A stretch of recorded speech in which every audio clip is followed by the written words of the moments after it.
Dijeron que Selin era un nazi. Dijeron que Pound era un fascista. Dijeron que Hamsun era un nazi y un fascista. Pusieron a Dostoyevsky frente a un pelotón de fusilamiento y mataron a Lorca. Le dieron electroshock a Hemingway y tú sabes que se pegó un tiro. Y echaron a Villon de la ciudad de París.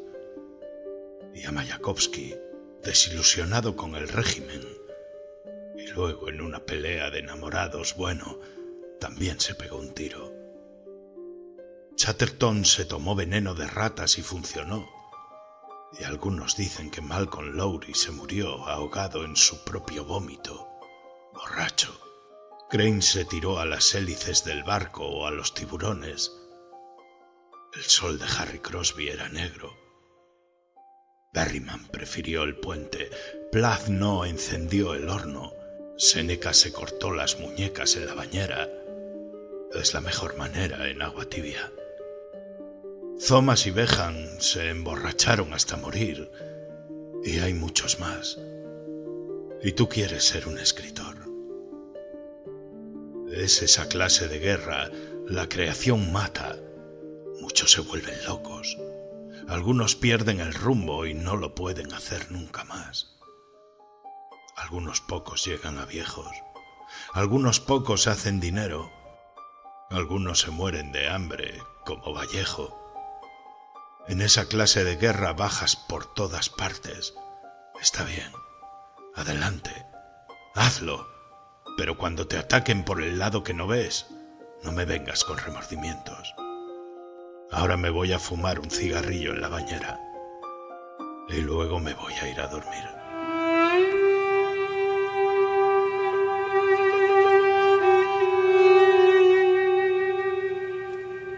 Historias que me cuento.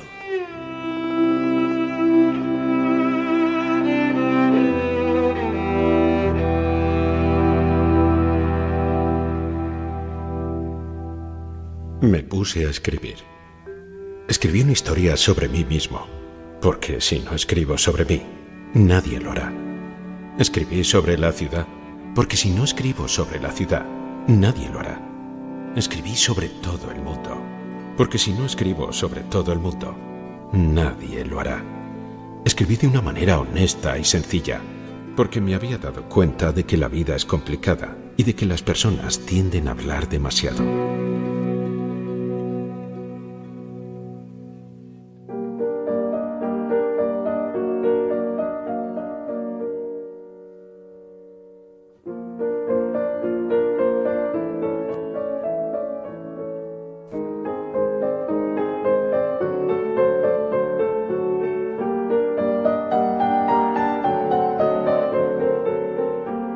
Cuando escribes una novela, que eso has dicho algo que me parece curioso, ¿se la enseñas antes de mandarla incluso a la editora a alguien? ¿Tienes a alguien de confianza? ¿A nadie? No. O sea, en este caso has hecho lo del capítulo porque necesitabas un poquito de feedback, ¿no? De tal, pero normalmente nadie la ve. No. ¿No tienes nadie de confianza que te vaya...? No, porque ¿sabes qué pasa? Quien te quiere, yo además siempre doy el consejo a los escritores que nunca enseñen la novela a gente que los quiera. Pues nunca le van a decir la verdad, nunca. Y cuando dices la verdad te molesta, además. Pierdes amistad. Pierdes amistad. Entonces lo mejor es, no, porque nunca te va a decir, quien te quiere no te va a decir la verdad justamente por no herirte, si no es buena, ¿no? Claro. Y entonces nunca sabes si te lo dice porque es buena o sabes por qué, o te lo dice por quedar bien contigo. Entonces lo mejor es, el mejor contraste es haber leído mucho. O sea, tener una buena biblioteca mental, haber leído lo suficiente para saber identificar. Es decir, a ver, esto, Agatha Christie, Conan Doyle, Conrad, Dostoyevsky, Galdós, ¿cómo lo verían ellos, no? Comparar con lo que has leído, ¿no? Por eso es tan triste cuando hay escritores jóvenes y no tan jóvenes que confiesan o lo notas que no han leído lo suficiente. Y bueno, ¿cómo te atreves, no? ¿Cómo te atreves? No es porque por leer seas superior, pero es que leer te da herramientas. Es que cuanto más has leído, cuanto más novela policial has leído, cuanto más novela psicológica, lo que sea, ¿no? Claro. Entonces tienes más herramientas para poder contar tu historia. Hay gente que cree que ha descubierto literatura que estaba escrita ya desde Homero, ¿no? Y eso es entonces a veces es un poco triste darte cuenta de que la falta de lecturas a veces está lastrando la carrera de escritores que sean brillantes y serían buenos escritores si tuviesen esa ambición de llenarse de literatura. Hay tres para un escritor que escribe en español, que de nuestro ámbito, de nuestra cultura occidental o europea, hay 3 bases fundamentales. Los clásicos griegos y latinos, porque de ahí venimos. En el teatro griego latino está todo ya, todo está ahí. Después los clásicos del siglo II españoles, Quevedo, sobre todo Quevedo, Cervantes, Calderón, porque ahí se forja el lenguaje, ahí tienes herramientas, tienes recursos, tienes palabras, puedes incluso crear neologismos. Te da la osadía de poder crear palabras nuevas tú mismo, ¿no? Y después está la gran novela de final del XIX y principios del XX, donde se fraguan las estructuras narrativas modernas. Entonces, si no conoces, aunque sea de una manera básica, esos tres pilares, es muy difícil que hagas una novela verdaderamente solvente. Pero bueno, yo por eso siempre recomiendo esos 3 territorios lectores, ¿no? Y después de eso, y con vida personal, con ideas, tal, pues escribe la novela y a ver qué pasa, ¿no? Claro, y ahí un poco el talento también surge, ¿no?, de cada uno, pero la base tiene que estar. Pero el talento sin la base no vale para nada, no vale para nada, solo que seas un genio rarísimo, ¿no? Pero la base, igual que la base sin talento, tampoco sirve para nada. Pero si tienes talento y tienes la base, tienes las posibilidades de hacer algo realmente bien, importante, decente. Claro, es un debate, ¿no?, que se dice mucho, el tema del talento y el esfuerzo, que hay como, ¿qué es más importante? ¿Nacer con un talento? ¿Existe incluso algunos que dicen que ni existe el talento o todo es ensayo y error y aprender? ¿Tú para dónde tirarías? Ensayo-error. O sea, el talento como tal, ¿tú crees que no existe? El talento existe, naturalmente. Hay gente que nunca será buenos novelistas, aunque les encante. Yo conozco, y es triste, tengo amigos y conozco gente que les encantaría ser novelistas, escritores, ¿no? Pero no pueden, ¿por qué? Pues no tienen, digamos, a lo mejor son estudios para la música o para el hockey sobre patines, yo que sé, o para el ajedrez, pero no son novelistas, no tienen la mirada, no tienen la conformación mental que cada oficio exige de quien lo practica. Entonces, bueno, pues hay gente que no tiene el talento para ser escritor. Bueno, es así, ¿no? Claro, pero si tienes talento para escritor, evidentemente si lo cultivas con el conocimiento y también la experiencia, porque un escritor es un hombre que mira. El escritor es el escritor metido en su torre de marfil, eso no es algo que seas un monteño, seas un genio, no funciona. El escritor tiene que estar mirando la vida, cazando. Yo tengo 72 años. Y todavía hoy, en las redes sociales, en la calle, me siento con la humildad, pues es el más chulo del mundo. Pero hay uno que se llama humildad profesional.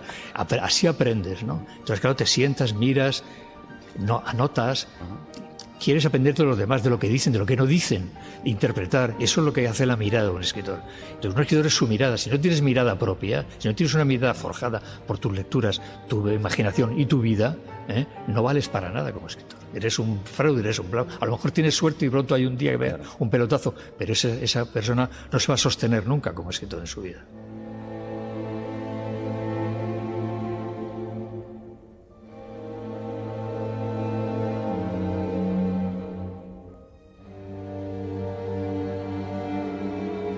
Yo creo que tú no puedes escribir bien de la traición si no te han traicionado, y del desamor y de la tragedia si no lo has sufrido, ¿no? Y de la muerte si no lo has vivido como ellos lo vivieron, ¿no? Y de la guerra, esas crónicas fantásticas. Claro. Tenías que estar ahí, ver la sangre, escuchar los gritos de esos soldados a los que les amputaban las piernas con un serrucho, dándoles una botella de whisky para calmar el dolor. Los escritores necesitamos vivir experiencias para poder contarlas y dejarlas en el papel. Y yo creo que a mí, no me estoy comparando ni mucho menos con Hemingway. Titular, David Jiménez, pero soy el nuevo Hemingway. Que mis 6 libros, al final son todos, nacen de experiencias traumáticas. Es decir, si a mí no me hubieran despedido del mundo como lo hicieron, después de una batalla cruenta contra el poder en España, no habría podido escribir El director. Y si yo no hubiera vivido 20 años como corresponsal, no habría podido escribir los diarios del opio y todas las historias que se cuentan ahí también, de conflictos, de historias miles que tuve la oportunidad de contar, primero en el periódico y ahora de una manera más literaria en los diarios del opio. Es nuestra gasolina. O sea, la gasolina de un escritor es su vivencia, ¿no? Yo a veces escucho a jóvenes estrellas de pop cantar sobre el amor, el desamor, y los han abandonado y están hechos polvo. Digo, pero si tienes 16 años, ¿qué habrás vivido tú del amor, no? Un amor de Tinder. O sea...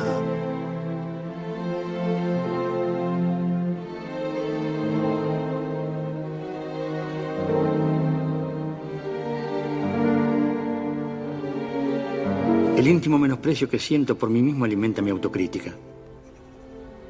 No me será necesario esperar la aprobación de algún editor.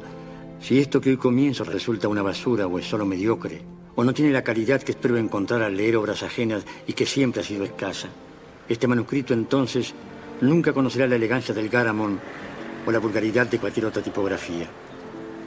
Lo leerá Lili, algún amigo, tal vez mi hijo. Con Lili me alcanza. Escribo por ella y para ella. No sé si lo que nos pasa es una historia que valga la pena contar. No sé si hay una historia o si esto será un diario o un cuaderno de notas. Sé que hay desorden, decepción, desconcierto. Hay un país que nos destruye, un mundo que nos expulsa, un asesino difuso que nos mata día a día sin que nos demos cuenta. No tengo una respuesta. Escribo desde el caos, en plena oscuridad.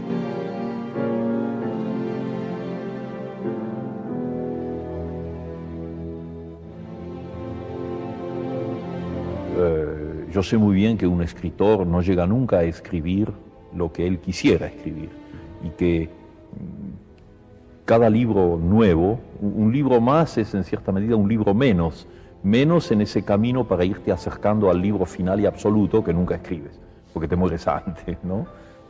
Son las etapas de eliminación de lo superfluo en alguna medida para llegar a lo absoluto. Bueno, pero las cosas no son así.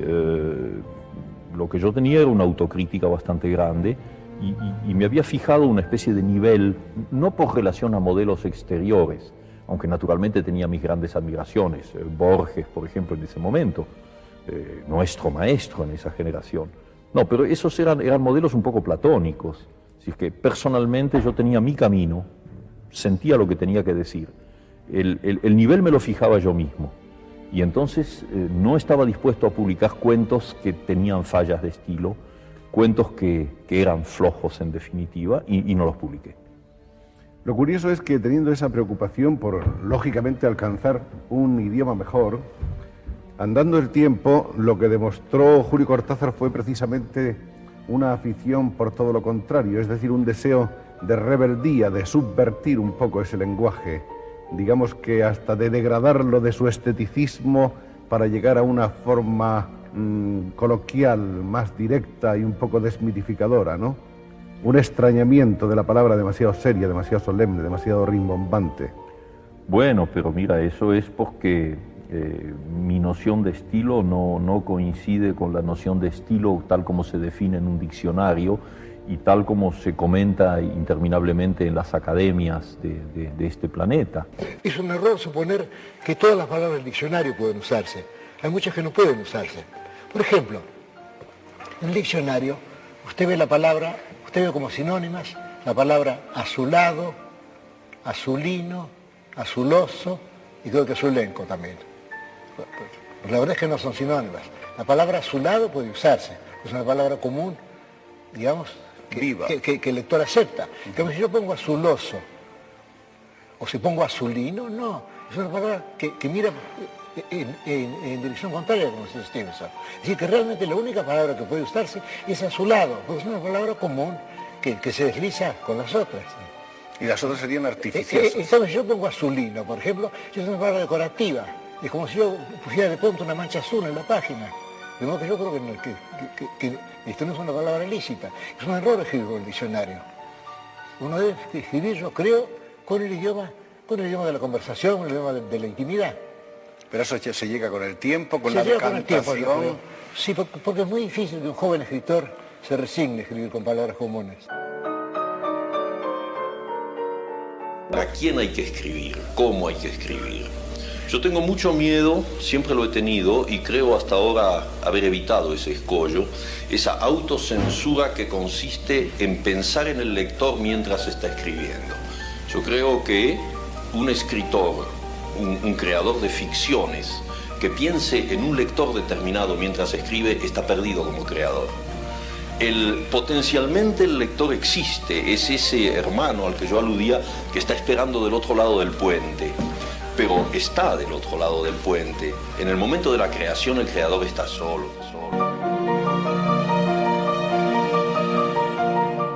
Creo que un escritor, o todo hombre, debe pensar que todo lo que le ocurre es un instrumento. Todas las cosas le han sido dadas para un fin. Y esto tiene que ser más fuerte en el caso de un artista. Todo lo que le pasa, incluso las humillaciones, los bochornos, las desventuras, todo eso le ha sido dado como arcilla, como material para su arte. Todo tiene que aprovechar todo eso. Por eso yo hablé en un poema del antiguo alimento de los héroes, la humillación, la desdicha, la discordia. Todo eso nos ha sido dado para que lo transmutemos, para que hagamos de las miserables circunstancias de nuestra vida cosas eternas o que quieren ser eternas. Trata de hipnotizar al lector para que no piense sino en el cuento que tú le estás contando. Y eso requiere una enorme cantidad de clavos y tornillos y bisagras para que no despierte.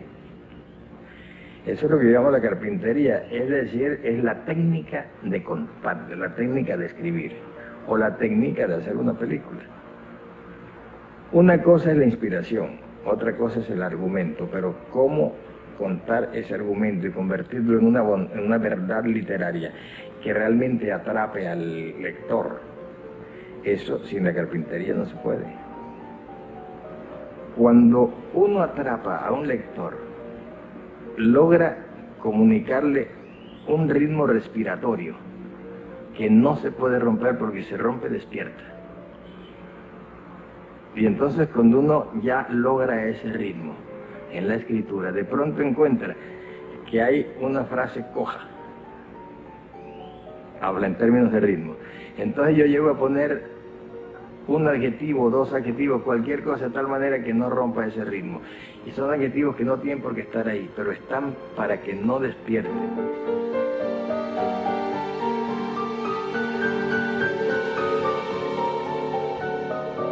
Si vas a intentarlo, ve hasta el final. De otro modo, no empieces siquiera. Si vas a intentarlo, ve hasta el final. Tal vez suponga perder novias, esposas, parientes, empleos y quizás la cabeza. Ve hasta el final. Tal vez suponga no comer durante 3 o 4 días. Tal vez suponga el arte en el banco de un parque. Tal vez suponga la cárcel. Tal vez suponga mofas, desdén, aislamiento. El aislamiento es la ventaja. Todo lo demás es un modo de poner a prueba tu resistencia, tus auténticas ganas de hacerlo. Y lo harás, a pesar del rechazo y las ínfimas posibilidades, y será mejor que cualquier otra cosa que puedas imaginar. Si vas a intentarlo, ve hasta el final. No hay sensación parecida. Estarás a solas con los dioses y las noches arderán en llamas. Hazlo, hazlo, hazlo, hazlo, hasta el final. Hasta el final llevarás las riendas de la vida hasta la risa perfecta. Es la única lucha digna que hay. De la estética del estilo ha dicho en el prólogo Elogio de la Sombra: no soy poseedor de una estética, el tiempo me ha enseñado algunas astucias. Sí, es verdad. Eludir los sinónimos, que tiene la desventaja de sugerir diferencias imaginarias. Sí, yo creo que si uno dice rojo, no debe decir colorado después, y después bermejo, y después punzó, y después encarnado. Uno dice colorado, hay que seguir diciendo colorado, o bermejo, lo que fuera. Eludir hispanismos, argentinismos, claro, arcaísmos y neologismos. Claro, es decir, digamos, eludir lo regional, que puede ser regional, bueno, sudamericano, peninsular o lo que fuera. Mejor es usar palabras generales. Exacto. Ya que tenemos esa ventaja de un vasto idioma. Preferir las palabras habituales a las palabras asombrosas. Sí, estoy plenamente de acuerdo. Que es una tendencia de los jóvenes, sobre todo, ¿no? Desde luego, sí. Claro, pues los jóvenes son tímidos, piensan que si dicen lo que quieren, la gente se va a dar cuenta de que es una bobería. Entonces buscan ser arcaicos o modernos o contemporáneos. Cuando ya somos modernos, ¿no? ¿Por qué? Buscarlos, sí. Intercalar en un relato rasgos circunstanciales exigidos ahora por el lector. Sí. Yo generalmente le pedí a mi madre esos rasgos, porque yo no lo sabía. Yo le preguntaba, bueno, escribas un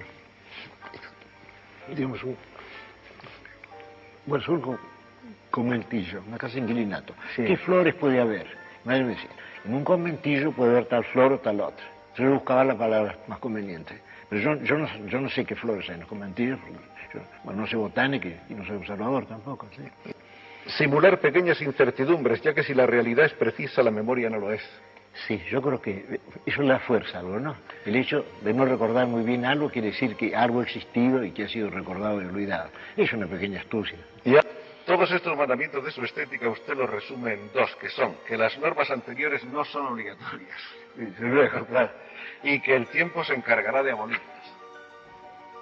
Sí, porque la literatura está cambiando continuamente. De igual modo, bueno, el idioma está cambiando continuamente y la connotación emocional de las palabras cambia también. Finalmente, y para terminar con lo de las estéticas y con lo del estilo, usted ha escrito también que descree de las estéticas. Sí, y encontré un verso admirable de Ángelus Silesius, no sé si lo cito así, el místico alemán del siglo XVII, que dice que Rose ist ohne Warum, la rosa es sin por qué, con lo cual se niega la estética. Y recuerdo también, no sé, una polémica, una conversación en el cenáculo de París en que estaba el pintor americano Wessner. Se hablaba sobre, bueno, las influencias que obra sobre el artista, las escuelas, las épocas, y Wessner dijo, art happens, el arte sucede. Si no te sale ardiendo de lo más profundo de ti, a pesar de todo, no lo hagas. A no ser que salga espontáneamente de tu corazón, de tu mente, de tu boca, de tus entrañas, no lo hagas. Si lo haces por dinero o por fama, no lo hagas.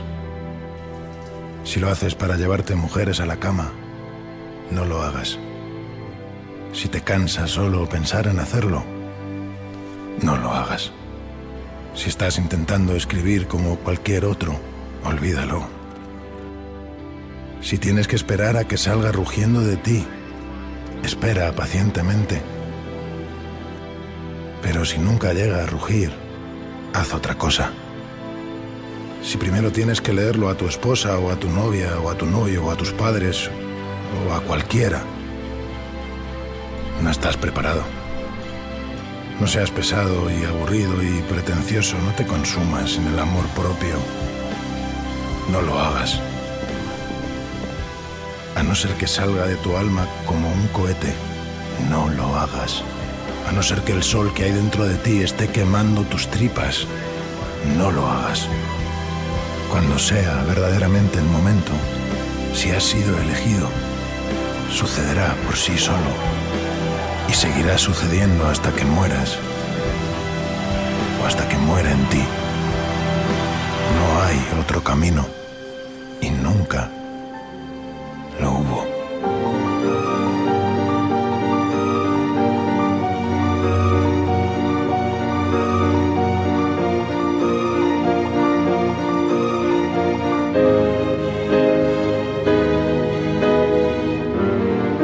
¿Sabes? Yo tenía una familia, un trabajo. Algo siempre estaba en el medio. Pero ahora vendí mi casa, encontré este lugar, un estudio amplio. Deberías ver el espacio y la luz. Por primera vez en mi vida voy a tener un lugar y el tiempo para crear. No, nene. Si vas a crear trabajando 16 horas por día en una mina de carbón. O vas a crear en una piecita con 3 chicos mientras estás desocupado. Vas a crear aunque te falte parte de tu mente y tu cuerpo. Vas a crear ciego, mutilado, loco. Vas a crear con un gato trepando por tu espalda mientras la ciudad entera tiembla en terremotos, bombardeos, inundaciones y fuego. Nene, aire y luz y tiempo y espacio no tienen nada que ver con esto y no crean nada, excepto quizás una vida más larga para encontrar nuevas excusas.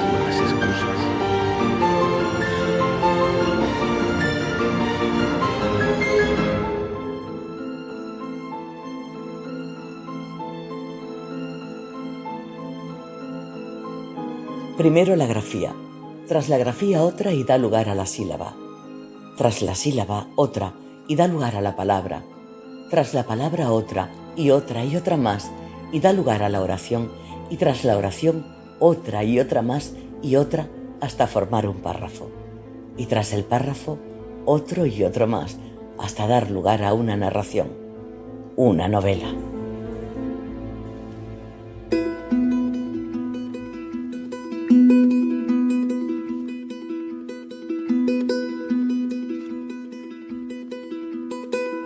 No hay otra receta que leer, escribir, corregir, tirar folios a la papelera y dedicarle horas, días, meses y años de trabajo duro.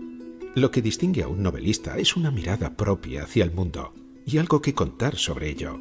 Así que procura vivir antes. No solo en los libros o en la barra de un bar, sino afuera, en la vida. Espera que ésta te deje huellas y cicatrices.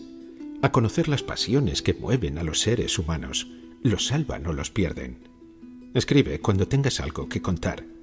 Tu juventud, tus estudios, tus amores tempranos, los conflictos con tus padres, no importan a nadie.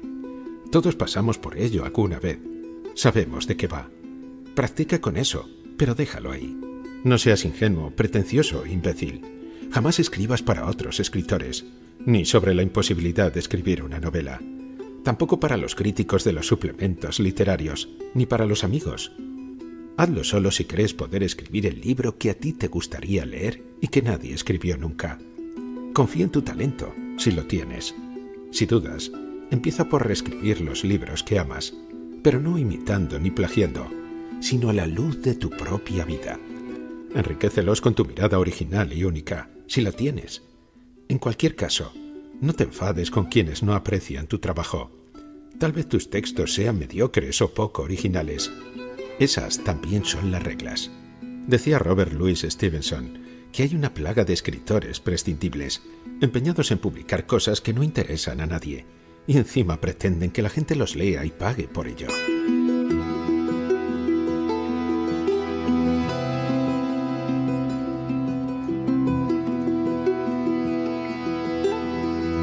Otra cosa, no pidas consejos. Unos te dirán exactamente lo que creen que deseas escuchar, y otros, los sinceros, los apartarás de tu lado. Esta carrera de fondo se hace en solitario.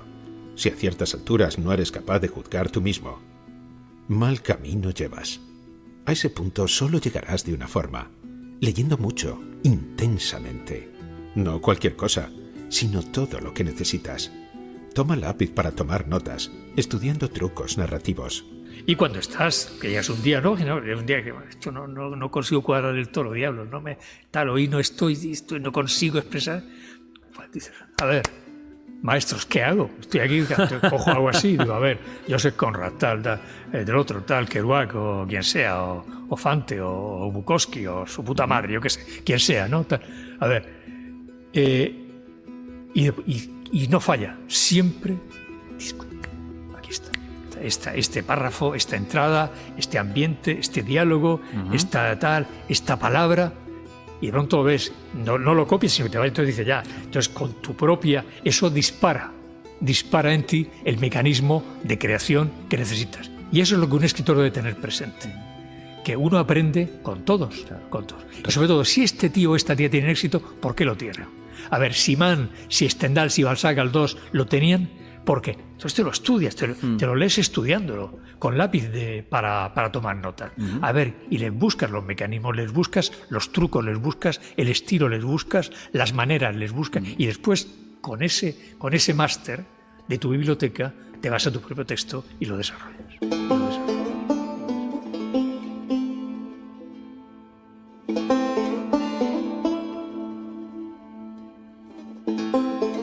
Personajes, ambientes, descripciones, estructura, lenguaje. Interroga las novelas de los grandes maestros. los clásicos que lo hicieron como nunca podrás hacerlo tú, y saquea en ellos cuanto necesites, sin complejos ni remordimientos. Desde Homero hasta hoy, todos lo hicieron unos con otros. Y los buenos libros están ahí para eso, a disposición de la audaz. Son legítimo botín de guerra. A eso me refiero. Buenos libros, variados, y irte a ellos sin ningún complejo. Y por supuesto, saquéalos, si están para que los saquees. Ellos también saquearon a otros. Una cosa es plagiar, eso es diferente, ¿no? Pero saquearlos, por supuesto.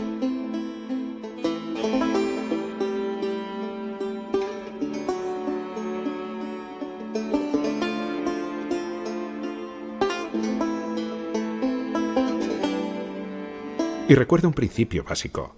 Un buen escritor, si tiene talento, tenga éxito o no lo tenga, es aquel que se muestra a sí mismo en su obra. Un mal escritor es el que muestra a todos aquellos escritores que le gustaría ser y no puede. Nadie puede ser escritor si no ha sido y sigue siendo lector.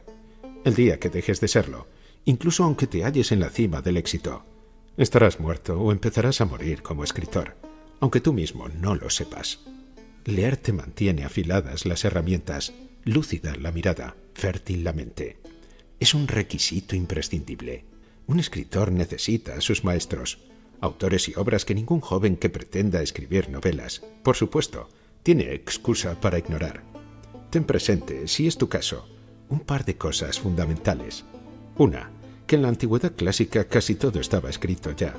Echa un vistazo y comprobarás que los asuntos que iban a nutrir la literatura universal durante 28 siglos aparecen ya en la Ilíada y la Odisea, relato este de una modernidad asombrosa, y en la tragedia, la comedia y la poesía griegas.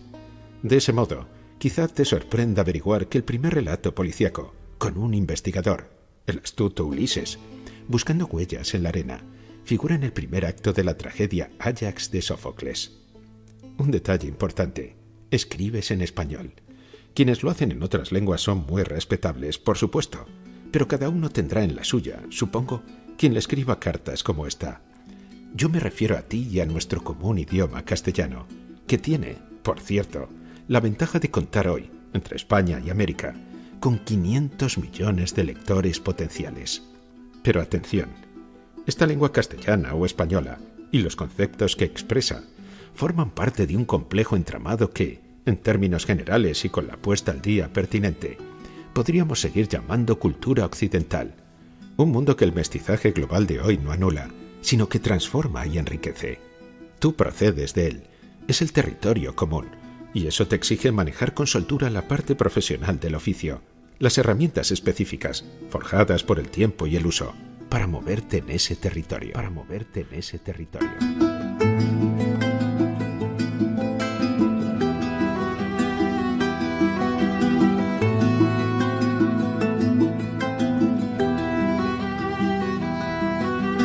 Aunque algunos tontos y fatuos lo digan, nadie crea desde la orfandad cultural, desde la nada. Algunas de esas herramientas son ideas o cosas así. Para dominarlas debes poseer las bases de una cultura, la tuya, que nace de Grecia y Roma, la latinidad medieval y el contacto con el Islam, el Renacimiento, la Ilustración, los derechos del hombre y las grandes revoluciones. Todo eso hay que leerlo o conocerlo al menos. En los clásicos griegos y latinos, en la Biblia y el Corán, comprenderás los fundamentos y los límites del mundo que te hizo. Familiarízate con Homero, Virgilio, los autores teatrales, poetas e historiadores antiguos. También con la Divina Comedia de Dante, los ensayos de Montaigne y el teatro completo de Shakespeare. Te sorprenderá la cantidad de asuntos literarios y recursos expresivos que inspiran sus textos, lo útiles que pueden llegar a ser. La principal herramienta es el lenguaje. Olvida la funesta palabra estilo, burladero de vacíos charlatanes, y céntrate en que tu lenguaje sea limpio y eficaz. No hay mejor estilo que ese. Y, como herramienta que es, sácale filo en piedras de amolar adecuadas. Si te propones escribir en español, tu osadía sería desmesurada si no te ejercitaras en los clásicos fundamentales de los siglos XVI y XVII. Quevedo, el teatro de Lope y Calderón, la poesía, la novela picaresca, llenarán tus bolsillos de palabras adecuadas y recursos expresivos, enriquecerán tu vocabulario y te darán confianza y atrevimiento. Y una recomendación: Cuando leas El Quijote, no busques una simple narración. Estúdialo despacio, fijándote bien, comparándolo con lo que en ese momento se escribía en el mundo. Busca al autor detrás de cada frase, siente los codazos risueños y cómplices que te da, y comprenderás por qué un texto escrito a principios del siglo XVII sigue siendo tan moderno y universalmente admirado todavía.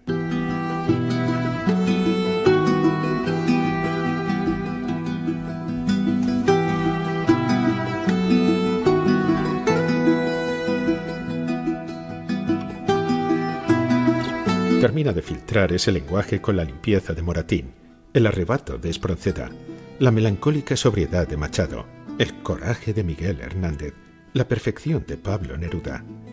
Pero recuerda que una novela es, sobre todo, una historia que contar, una trama y una estructura donde proyectar una mirada sobre uno mismo y sobre el mundo. Y eso no se improvisa. Para controlar este aspecto debes conocer a los grandes novelistas del siglo XIX y principios del XX, allí donde se cuajó el arte. Lea Stendhal, Balzac, Flaubert, Dostoyevsky, Tolstoy, Dickens, Dumas, Hugo, Conrad y Mann, por lo menos. Como escritor en español que eres, añade sin complejos La Regenta de Clarín, las novelas de Galdós, Baroja y Valle Inclán. De ahí en adelante lee lo que quieras según gustos y afinidades, maneja diccionarios y patea librerías. Sitúate en tu tiempo y tu propia obra. Y no dejes que te engañen. Agatha Christie escribió una obra maestra, El asesinato de Rogelio Ackroyd, tan digna en su género como Crimen y castigo en el suyo. Y sobre todo, recuerda cuál es la clave maestra de todo. Un novelista solo es bueno si cuenta bien una buena historia. Lo demás son cuentos chinos. Si no tienes nada que contar o si no sabes cómo hacerlo, dedícate a otra cosa. Te ahorrarás perder el tiempo y hacérnoslo perder a los lectores. Al fin y al cabo, escribir no es obligatorio. Nadie te fuerza a ello. Suerte, amigo mío, tanta como merezcas. Suerte, amigo mío, tanta como merezcas.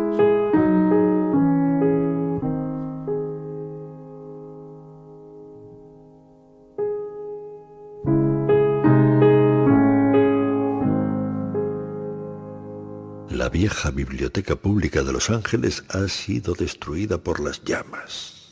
Aquella biblioteca del centro, con ella se fue gran parte de mi juventud. Yo era un lector entonces que iba de una sala a otra, literatura, filosofía, religión, incluso medicina y geología.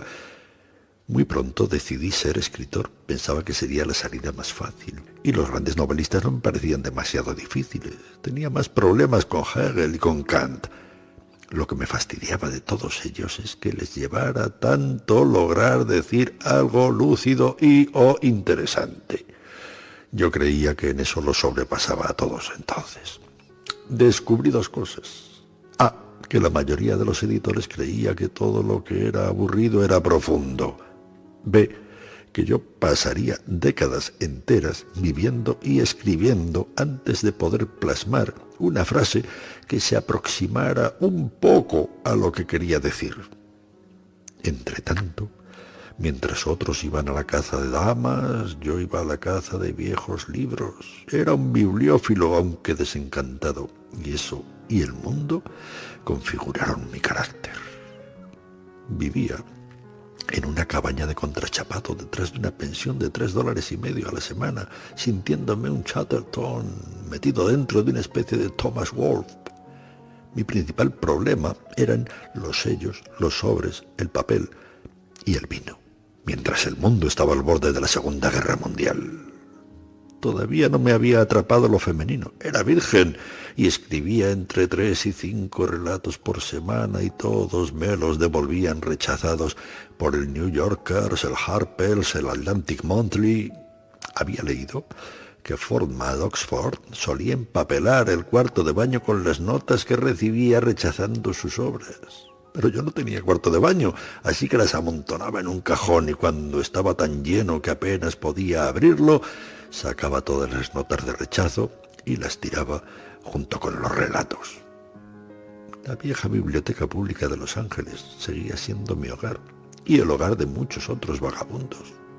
Discretamente utilizábamos los aseos y a los únicos que echaban de allí era a los que se quedaban dormidos en las mesas de la biblioteca. Nadie ronca como un vagabundo, a menos que sea alguien con quien estás casado. Bueno, yo no era realmente un vagabundo, yo tenía tarjeta de la biblioteca y sacaba y devolvía libros, montones de libros, siempre hasta el límite de lo permitido. Aldous Huxley, D.H. Lawrence, E.G. Cummings, Conrad Aiken, Dos Pasos, Turgenev, Gorky, Nietzsche, Schopenhauer, Steinbeck, Hemingway, etc. Siempre esperaba que la bibliotecaria me dijera: «Qué buen gusto tiene usted, joven». Pero la vieja puta ni siquiera sabía quién era ella, cómo iba a saber quién era yo. Pero aquellos estantes contenían un enorme tesoro. Me permitieron descubrir a los poetas chinos antiguos, como Tu Fu y Li Po, que son capaces de decir en un verso más que la mayoría en 30 o incluso en cientos. Sherwood Anderson debe de haberlos leído también. También solía sacar y devolver los cantos, y Ezra me ayudó a fortalecer los brazos y no el cerebro. Maravilloso lugar la Biblioteca Pública de Los Ángeles. Fue un hogar para alguien que había tenido un hogar infernal. Arroyos demasiado anchos para saltarlos, lejos del mundanal ruido, contrapunto. El corazón es un cazador solitario. James Thurber, John Fenn, Rabelais, de Maupassant, algunos no me decían nada. Shakespeare, G.B. Shaw, Tolstoy, Robert Frost, Scott, Fitzgerald, Upton, Sinclair. Me llegaba más que Sinclair Lewis, y consideraba a Gogol y a Dreiser tontos de remate. Pero tales juicios provenían más del modo en que un hombre se ve obligado a vivir que de su razón. La vieja Biblioteca Pública de Los Ángeles muy probablemente evitó que me convirtiera en un suicida, un ladrón de bancos, un tipo que pega a su mujer, un carnicero o un motorista de la policía. Y aunque reconozco que puede que alguno sea estupendo, gracias a mi buena suerte y el camino que tenía que recorrer, aquella biblioteca estaba allí cuando yo era joven y buscaba algo a lo que aferrarme, y no parecía que hubiera mucho. Y cuando abrí el periódico y leí la noticia sobre el incendio que había destruido la biblioteca y la mayor parte de lo que en ella había, le dije a mi mujer: yo solía pasar horas y horas allí. El oficial prusiano, el atrevido muchacho de trapecio, tener y no tener. No puedes retornar a tu hogar, puedes retornar a tu hogar.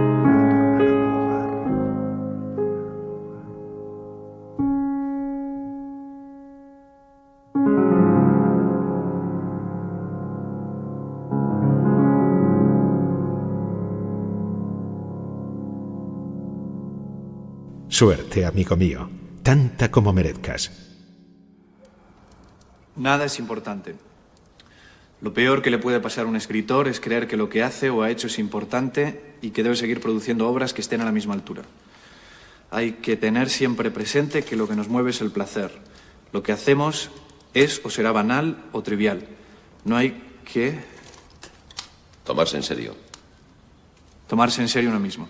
Si todo lo que uno ha hecho desapareciera, no tendría la menor importancia. La humanidad seguiría su curso sin echar de menos lo que nos parecen disquisiciones profundas y acertadas. Somos... Absolutamente prescindibles. Prescindibles para la historia. Si tenemos un oficio y tenemos también las armas, el don o el talento para hacerlo bien, y si además nos da un gran placer ejercerlo, y si sobre todo nos hace ganar dinero para vivir, no pensemos en la trascendencia, disfrutemos de la banalidad. Eso está muy bien. Es Stevenson.